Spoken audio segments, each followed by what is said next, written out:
Nyní si ukážeme, jak můžeme nadefinovat tabulku zaměstnanci a v ní nadefinovat potřebné typy, které budeme využívat.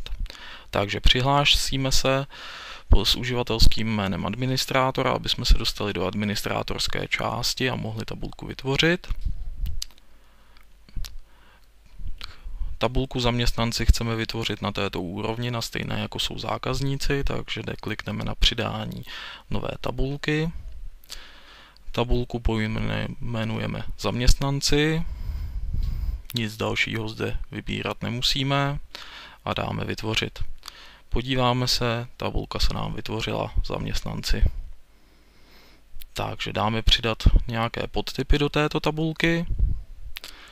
První jednoduše bude příjmení, bude to typ znaků, potom jméno, také se bude skládat ze znaků, dále nás může napadnout například pozice, což bychom mohli zvolit například select box, jelikož ty pozice se budou opakovat a nechceme, aby uživatelé se tam občas přepsali a psali jednou jednatel s velkým, po druhé s malým a podobně, takže radši je donutíme, aby si vybírali ze select boxu a poslední například datum narození, což bude datum. Takže podíváme se, tabulka zaměstnanci se nám vytvořila s potřebnými prvky. Takže příjmení nadefinujeme, že chceme, aby bylo vyžadováno minimálně jeden znak, musí mít příjmení jméno, také bude vyžadováno také minimálně jeden znak. Dále nadefinujeme si select box.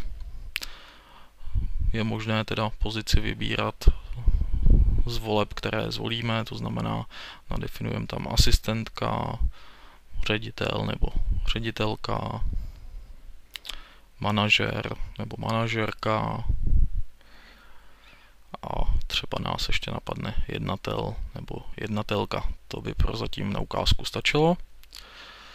Takže máme celou tabulku zatím zaměstnanci nadefinovanou. Můžeme se podívat zpátky do klientské části. Podíváme se na tabulku zaměstnanci. Máme ji tam. Můžeme zkusit přidat nového zaměstnance, takže vybereme si například paní Novákovou, Janu. Pozicí necháme asistentku, zvolíme její datum narození. Místo klikání bychom mohli to datum narození i zapsat. To už záleží čistě na nás, co je nám příjemnější, a dáme uložit. Takže podíváme se, zaměstnanec Jana Nováková se nám vytvořil, můžeme ho editovat, můžeme samozřejmě už vyhledávat podle parametrů, které u toho zaměstnance máme a podobně. Takže to je pro začátek vše.